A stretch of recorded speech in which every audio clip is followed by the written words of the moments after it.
Assalamualaikum warahmatullahi wabarakatuh. Dengan banyaknya konten kreator, para YouTuber pemula yang mungkin tidak mengetahui kebijakan-kebijakan dari YouTube terkait konten-konten yang mungkin akan membuat channelnya terkena teguran, maka dari itu YouTube juga mengeluarkan kebijakan terbaru terkait masalah konten yang memang tidak boleh di-upload, yang mengakibatkan kalau kita upload justru channel kita malah terkena teguran pedoman komunitas. Ini bukan hanya konten untuk video short, video panjang, ataupun live streaming. Ini semua jenis konten kita harus pahami ya. Dan mungkin di sini pun saya sedikit membagikan buat kawan-kawan yang mungkin belum tahu ya. Apabila kita upload video tentang senjata api ya, mungkin kalau senjata api sahabat semua, abah yakin tidak akan pernah mau upload yang kontennya terkait senjata api ya. Tapi barangkali ada kawan-kawan di luaran sana yang baru main YouTube, kita tidak tahu, kita justru sedang latihan tembak menembak, ataupun kita memperjualbelikan senjata api. Nah, itu akan terkena teguran. Jadi kita harus hati-hati, apalagi kita memperjualbelikan senjata api maupun senjata api rakitan atau senjata api original, kita simpan di link deskripsi kita, itu akan berbahaya. Dan ini buat kawan-kawan yang mungkin sering live streaming, kita pun harus hati-hati ya untuk live streaming saat ini. Abah yakin banyak yang terkena teguran karena kita tidak mengetahui di saat kita live streaming ada penampilan-penampilan atau penampakan-penampakan di belakang kita, di layar HP kita ternyata ada yang mungkin mereka sedang melakukan hal-hal yang mungkin menurut YouTube negatif, dan ternyata kita tidak mengetahui, justru kita melanjutkan live-nya. Nah, itu pun akan terkena teguran pedoman komunitas. Kalau masalah musik itu sudah jadi hal biasa ya, paling konten kita terkena klaim hak cipta. Kalau musik, kalau misalkan kita lagi live nih, ada tetangga kita yang memutar musik, nah itu paling konten kita akan terkena klaim dan pasti bagi hasil. Tapi kalau memang di belakang kita ada yang sedang melakukan hal-hal seperti ya dibilang negatif lah ya, itu harus kita hentikan atau bisa kita pindah live streaming di lokasi yang lain ya. Dan buat sahabatku yang mungkin isi kontennya tentang keluarga deh, biasanya buat sahabat-sahabatku, di saat kita membuat konten, kita hanya memunculkan konten anak, tetapi di settingan channel kita, di video-video kita itu konten kita bukan dibuat untuk anak-anak, itu bisa jadi akan sulit dimonetisasi ya. Jadi apabila kita membuat kontennya memang dikhususkan untuk konten anak-anak, pertama settingan channel kita harus dibuat untuk anak-anak.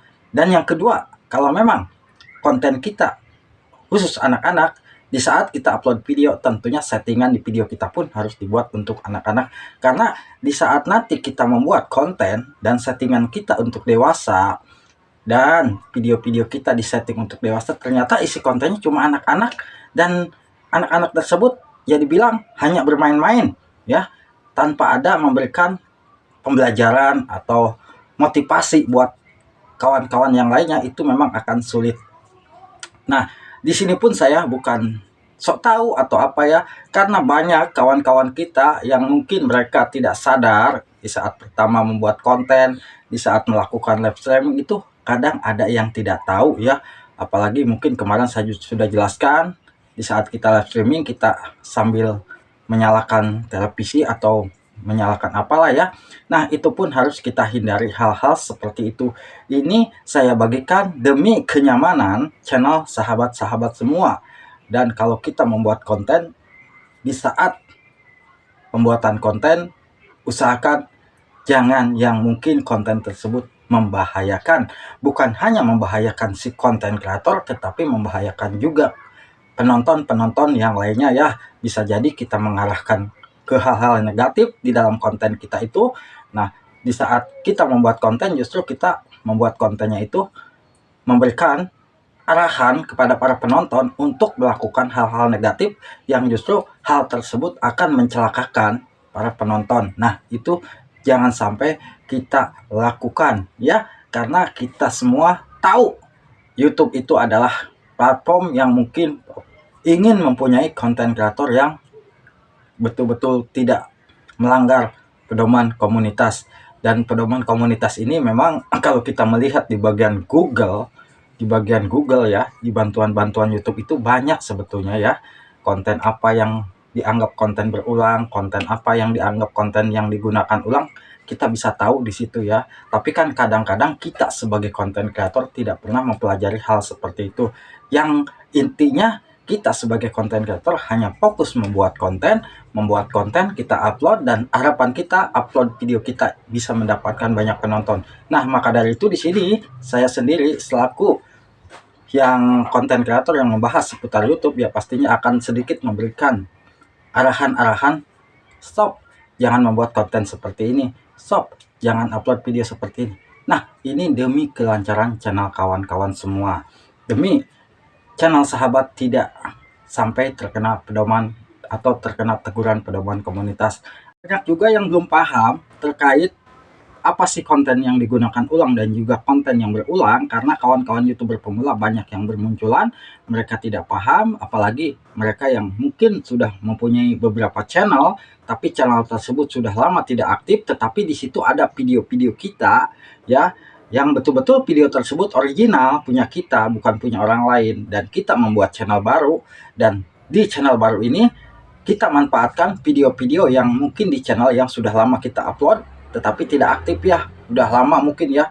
Apakah kita bisa ambil dan kita download lalu kita upload ulang? Nah, itu bisa saja terjadi kalau kita pertama nih, di saat kita download kita harus bisa edit ulang, dan setelah kita upload video yang di channel tersebut harus kita hapus ya, jangan sampai video tersebut ada.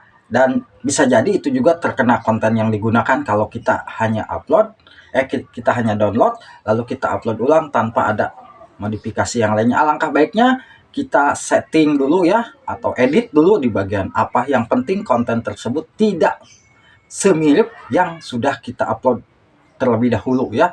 Kalau memang di konten tersebut memang tidak ada narasinya, kita bisa mengisikan narasinya, ataupun di saat kita kontennya itu memang kita muncul di dalam video tersebut ya, kita bisa, pokoknya kita harus pinter-pinter mengeditnya ya. Banyak kawan-kawan yang mungkin bertanya hal seperti itu ya, saya punya channel banyak bang, tapi channel tersebut sudah tidak aktif. Nah, yang ditakutin oleh saya itu konten tersebut akan dianggap konten digunakan ulang atau konten berulang, karena sudah ada data video tersebut di YouTube kalau kita download.